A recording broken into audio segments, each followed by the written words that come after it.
장이 2급이, 광이 1급이, 고가 1급이 반이 되게 하고. 너는 조각목으로 상을 만들 때 장이 길이가 2급이 또 정금으로 싸고 주위에 금태를 두르고. 금태를 두르고 그 사면에 손바닥 넓이만한 턱을 만들고. 요 사이에 지금 그림이 여기 정확하게 나와있지 않습니다.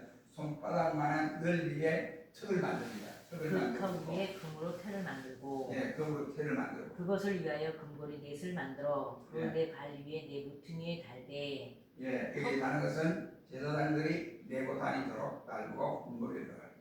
턱 곁에 달아 이는 상멜체를 멜게 보시며. 또 강목으로 그 채를 만들고 금으로 싸라. 상을 이것으로 맬 것이니라. 오늘은 이 떡상자에 대해서 잠시 생각을 하기를 합니다.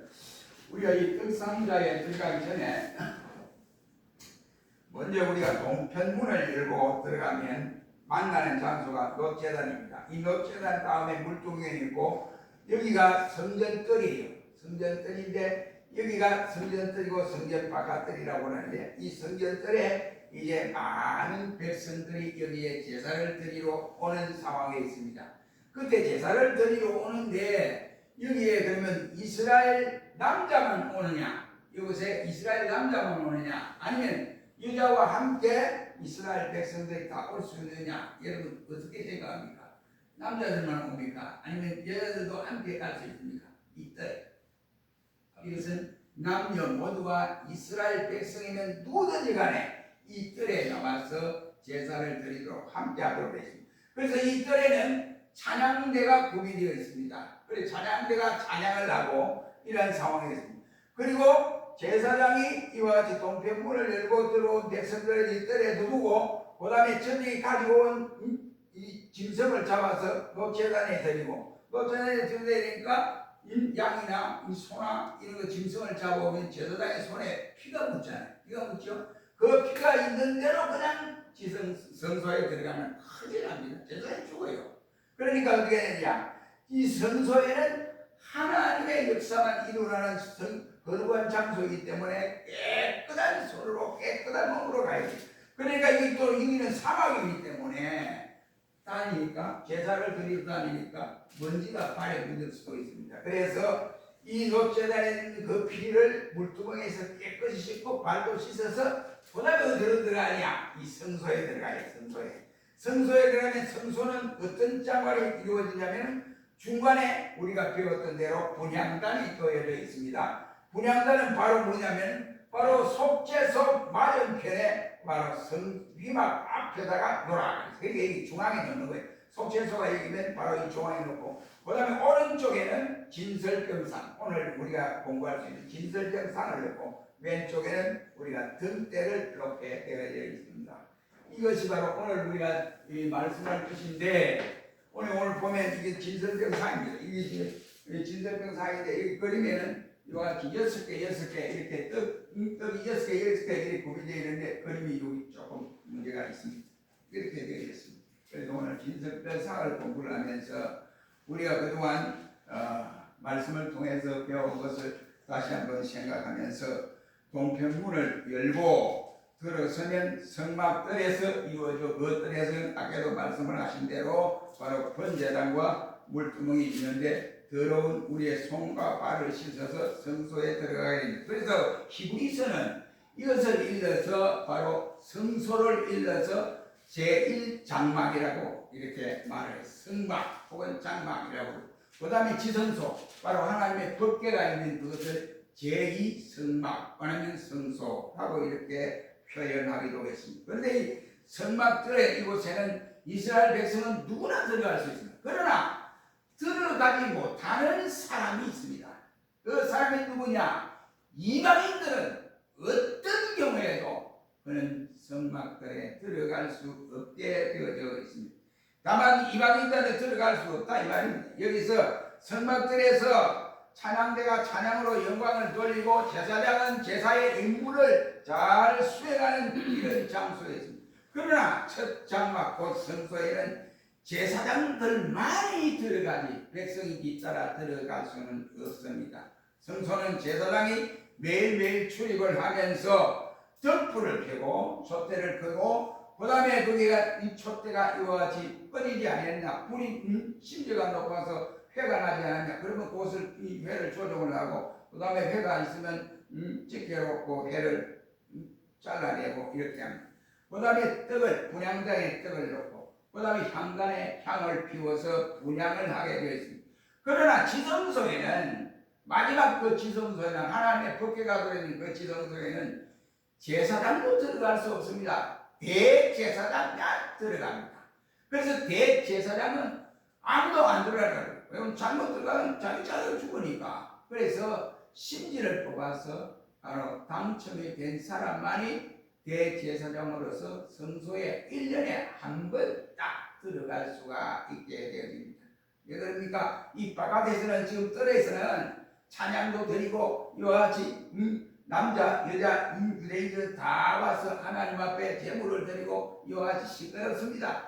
그런데 바로 이 성소에는 제사장들이 모여서 제사를 드리니까, 그런 여러 사람이 같이 함께 하니까 그들이 찬양도 할 수 있고 기도도 하고 막 이렇게 소리내어 합니다. 그러나 지성소에는 절대로 그렇게 해서는 아니 된다라고 엄명을 하고 있습니다. 왜 그러냐?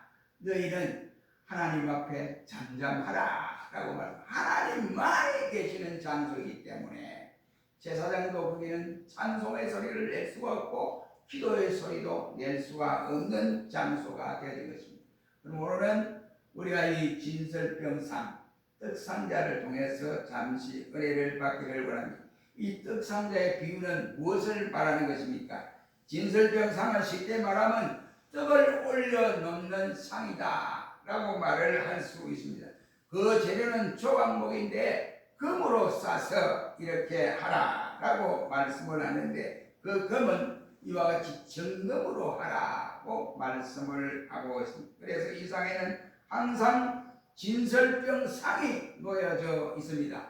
이 상에는 다윗이 이 사울왕의 쫓기다 이제 자기 이 자기를 따르는 사람들과 같이 오다가 배가 고팠어. 그러니까 제사장에 가서 내가 이게 여차 이래서 그렇게 이래서 우리 나와 함께 다니던 군사들이 지금 배가 고파서 아무것도 먹을 것이 없습니다. 그랬더니 그러면 내가 뭘 주랴? 내가 있는 것은 바로 성소에 있는 진설병상밖에 없다. 그러니까 거기라도 줄 수 없습니까? 제사장만이 먹을 수 있는 것을 제사장이 그들에게 줘서 공급을 받게 해서 같이 먹었던 일이 있습니다. 그런데 이 전설병상은 대간절 무엇을 그래서 비유하는 내용이냐 이런 말. 이것은 하나님의 사랑과 은총을 비유하는 내용이라고 할 수 있습니다. 사무엘하 9장 12절 이하의 말씀에 보면 무비보셋이라는 사람이 나타납니다. 이 무비보셋은 누구냐 하면 사울왕의 손자입니다. 그 사울왕의 아들 요나단의 아들이라고 할 수 있습니다. 그는 이처럼 왕자로서 이와 같이 도망을 다녀야 했습니다. 사울이 죽고 그의 아버지도 죽었으니까 이제는 다윗이 이제 왕이 되었으니까 어쩔 수 없이 그는 도망을 가다가 그만 유모가 아이를 잘못 떨어뜨려서 발이 어떻게 부러졌든지 어떻게 전력발이가 됐어. 그래서 불구자가 되어졌습니다. 그래서 요즘은 말하면 이처럼 이와 같이 정상적인 사람이 아닌 다리가 저렸던 이런 상황에 있습니다. 그래서 이 사람이 무비보셋이 유모가 되고 저 시골 골짜기에 가서 몰래 아이를 기르게 되어졌습니다. 그때에 다윗과 사울 관계는 극과 극의 관계였습니다. 그런데 또 다윗과 그의 아들 요나단과의 관계는 정말로 혈맹으로 맺어진 정말 형제와 같은 그런 사이에 있었습니다. 그런데 블레셋과의 길보아 전투에서 다윗 왕도 죽고 그의 아들 요나단도 죽게 되어졌습니다. 그래서 그때 다윗이 제2대 왕으로 이스라엘을 다스리게 되어졌습니다. 다스리게 되기 전에 그 다윗은 먼저 한 일이 사울 왕가의 아이들을 찾아라 라고 했습니다. 왕이 어떻게 하시려고 그럽니까? 빨리 찾아라. 한 사람이라도 있어 좋은 애 찾아라 했더니 무비보셋이라는 아이가 있는데 그가 저 시골을 구석에서 유모가 되고 왜? 건강은 아니냐? 물은 아닙니다. 어린애를 안고 가다가 유모가 급한 그에 떨어가지고 저건 몸이 상하여 전력발이가 됐습니다. 그래 빨리 데려와. 그러니까 그것이 왕 앞에 와서 빨리 와. 부들부들 뜨는 거예요. 옷이 죽일래서 가지고 부들부들 뜨는 거예요. 그래서 무비보셋아, 네 할아버지의 모든 녹과 반부산을 너에게 돌려주겠다. 그리고 너는 항상 내 앞에서 내 상에서 나와 함께 식사를 하도록 그렇게 하겠다. 내가 너를 존대하여 너를 잘 돌보아주겠다. 너의 아버지 요나단과 나의 관계는 맺어야 끊을 수 없는 관계다. 그러니 너를 선대하겠다라고 하면서 특 대우를 받았던 무비보셋임을 알 수가 있습니다. 우리가 이것은 곧 무비보셋이 은총을 받을 수 없는 자리에 다윗 왕을 통해서 엄청난 은총을 입게 된 이 내용을 말씀하는 것이 바로 이 적삼자를 통해서 우리가 배울 것은 하나님의 사랑과 은총의 역사가 이처럼 엄청난 역사를 이루고 있다는 사실을 우리에게 깨닫게 하는 내용입니다.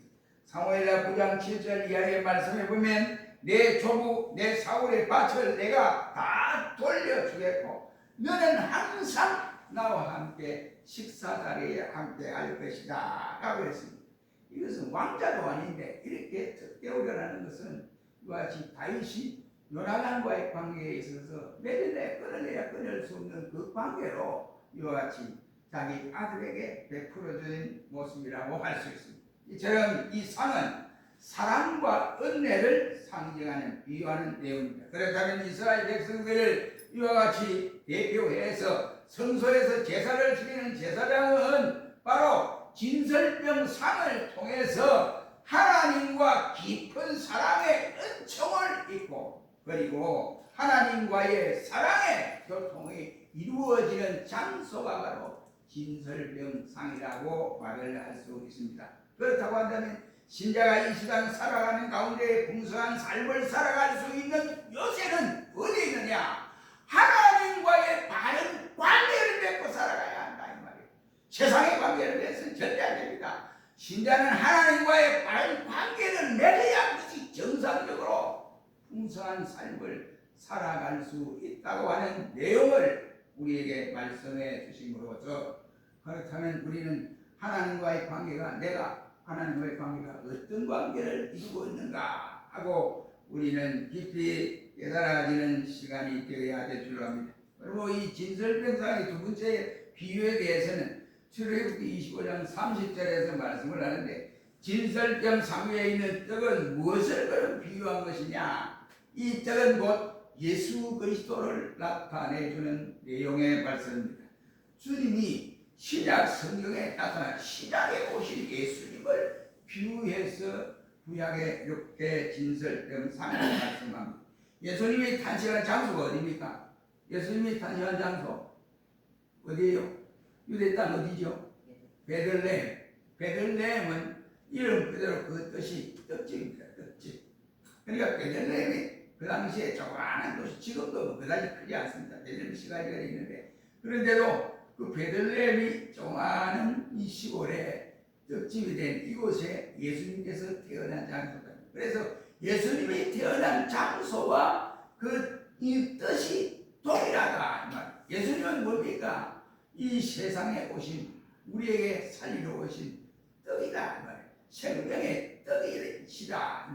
우리 성경에 말씀하기를 예수님을 일러서 생명의 떡으로 말씀한 이유들이 대단히 많고 주님 자신도 바로 생명의 떡이신 예수님 자신이라고 말씀해 주신 경우도 많이 있습니다. 그러므로 예수님은 우리의 영육에 양식을 공급해 주시는 생명의 떡이시다. 그 요한복음 6장 1절 이하의 말씀에 우리가 잘 아는 대로 바로 예수가 들판에서 저녁 때가 되어서 저 무리들에게 뭘 먹여야 되는데 아무것도 없는 거예요. 그래서 빌립이 야 빌립아 저 내가 뭐 먹어야 되지 않느냐 그랬더니 빌립이 어떤 생각하기로 이거 입에 대나령이 되고 이 다 못 먹을 건데요 그랬습니다.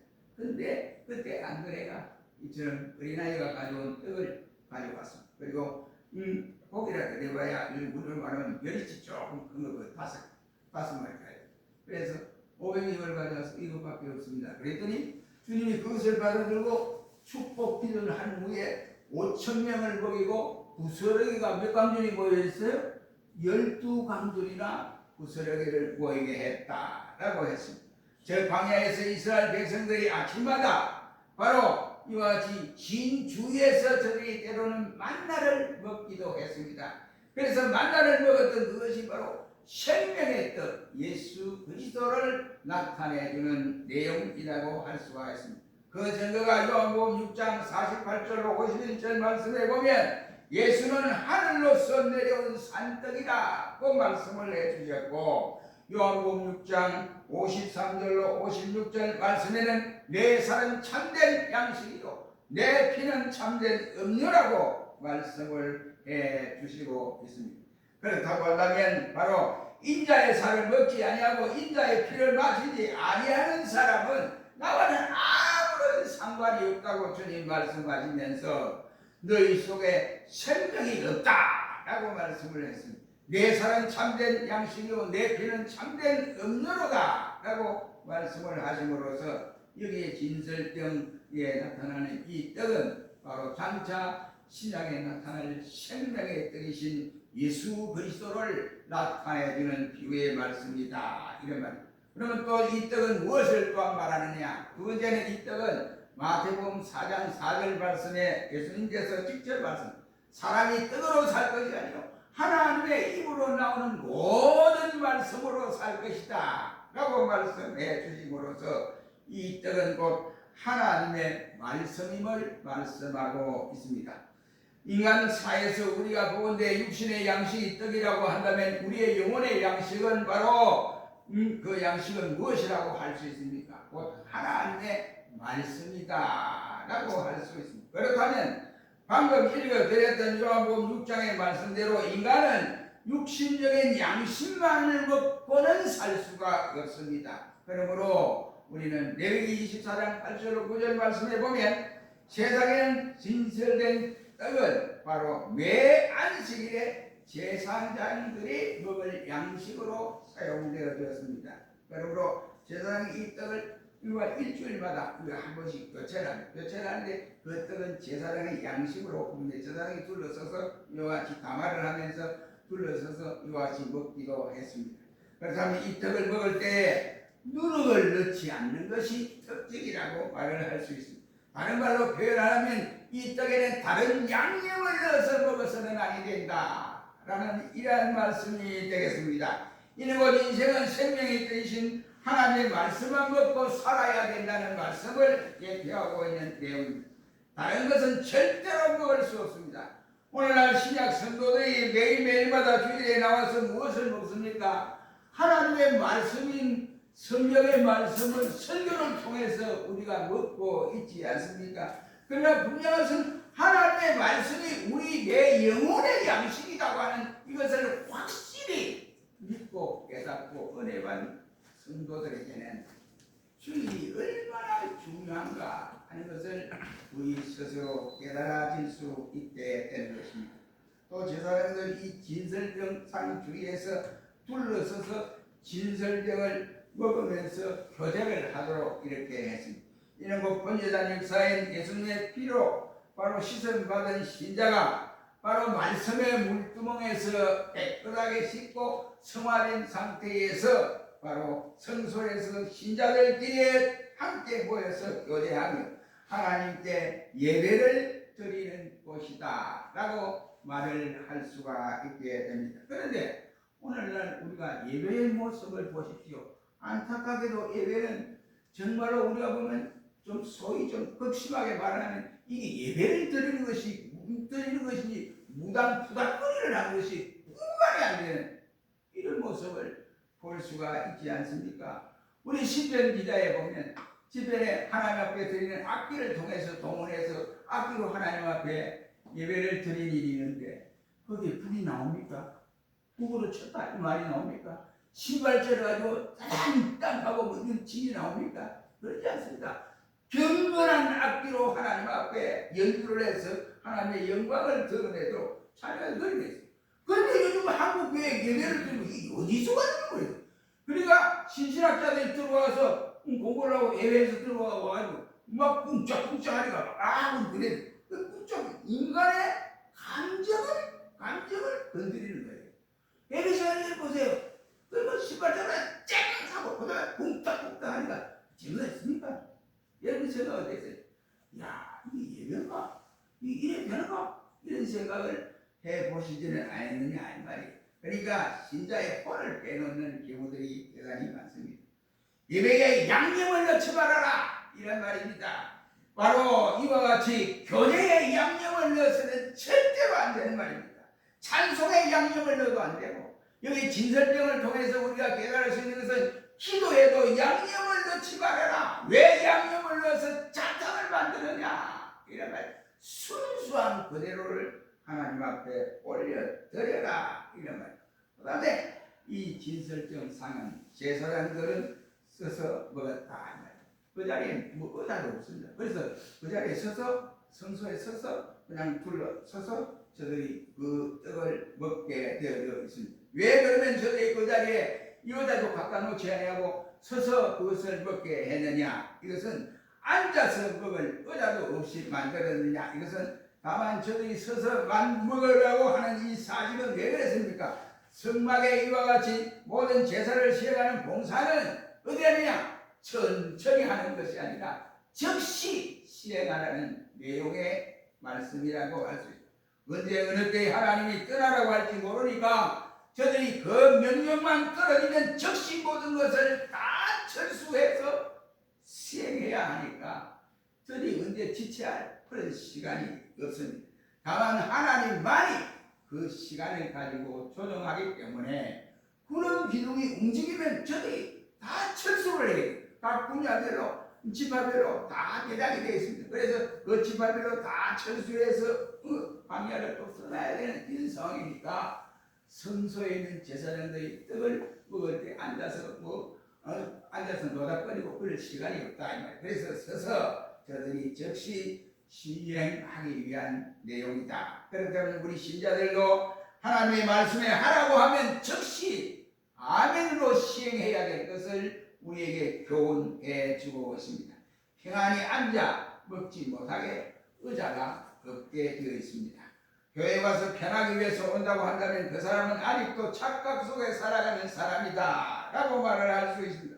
평안하려면 차라리 집에서 침대에 누워서 가만히 누워서 누워있더니 이런 식이 편하죠. 그러나 교회에 온 것은 우리가 하나님 앞에 예배를 드리며 하나님이 하늘에서 내려준 신령한 만나를 먹고 하나님 앞에 우리가 감당해야 할 일들이 무엇이냐? 내게 은혜를 주셨으니 그 은혜에 하나님 앞에 영광을 돌릴 것이 무엇이냐 하고 날마다 우리의 신앙이 살아 움직이는 역사가 일어난 장소가 바로 교회에서 영생의 말씀을 먹기 때문에 그렇습니다. 일을 봉사하기 위해서 이처럼 서서 저들에게 제사장들에게 먹으라고 했습니다. 서서 일하는 사람은 앉아서 앉아서 있다가 벌떡 일어나서 일하는 사람은 전혀 차이가 많이 있습니다. 우리 경상도 말에는 이런 말이 있더라고요. 뭐냐? 장날마다 아무 볼일 없이 장에 가는 사람이 있어요. 시장에 가는. 우리가 이 도해에 있으니까 시장이 언제든지 서잖아요. 그런데 시골에는 그렇지 않아요. 5일장 서는 때도 있고 7일장 서는 때도 있고. 그 장날마다 터져도 어디 가니? 장에 가. 뭘 가는 거야? 내 볼일 있어. 장날마다 안 빠지고 가는 사람을 일러서 사람이 그때 장돌뱅이였어. 장돌뱅이. 그러죠? 그 다음에 싸움을 잘하는 사람이 이 싸움을 잘하는. 툭하면 아무것도 아닌데 그걸 시비를 걸어 싸움을 잘하는 이런 사람을 일러서 우리는 말하기를 저놈 자식은 악돌이다. 악돌이로 별명을 붙인. 어디 뿌리겠습니까? 먹는데 얼마나 먹는데 정신을 못 차리고 막 먹는 사람이 있어. 이런 사람을 일러서 우리는 먹돌이라고 말을 합니다. 그리고 이와 같이 맡아서 일을 많게 하기 위해서 부지런히 일을 해야 돼. 일하는 거를 뺑소니 저를 뺑소니 그걸 뺑소니 치고 뺑뺑 돌아가는 이 사람을 일러서 우리는 뭐라고 합니까? 쉽게 말하면 뺀질이다. 이런 말을 우리가 자주 하게 됩니다. 그러나 요한복음 2장 1절 이하의 말씀에 보면 예수님의 명령을 받은 이 하인들은 주님이 하라는 대로 하라고 마리아가 그들에게 당부를 하고 있습니다. 주님이 하라는 대로 너희는 시키는 대로 하면 된다. 이렇게 말씀. 이 하인이라는 말은 뭡니까? 그 직명이 집사란 말이에요. 다시 말하면 이 하인을 우리 말로 말을 한다면 일을 잡으러 다니는 사람이다. 이런 말이에요. 그러니 일을 잡으러 다니는 사람이 뭐 게을러서 되겠습니까? 부지런해야 됩니다. 그래서 부지런해야 하는 것이 일을 잡으러 다니는 집사라고 할 수가 있게 됩니다. 그러므로 우리도 일을 잡으러 다니는 사람이 되어야 한다. 그런데 교회 속에 일어난 일들을 교회 속에 바깥으로 가져가면 안 돼요. 자기 교회 속에 일어난 일들은 절대로 못 가져갑니다. 그래서 우리는 재직회를 하고 나서 회개를 보고하고 나서 여러분 딱 거두잖아요. 왜냐하면 제가 그걸 체험했거든요. 우리 장인이 그때는 교회 안 나갔어요. 제가 만나면 제가 여러분 강의를 예수 믿고 우리가 천국 갑시다. 이러면 내 사이가 목사인데 나는 안 믿어. 자동적으로 천국 가게 돼 있어. 그저 하지 말고 이래요. 그래서 그거는 하나님만 하시지 절대로 그래 하는 게 아니라 사이가 그래 해주는 것도 아니고 그러니까 교회 나가셔야 됩니다. 그러니까 그런 말씀을 늘 하셨어요. 그러고 이제 말하시는 말씀이 어느 날 저한테 찾아왔어요.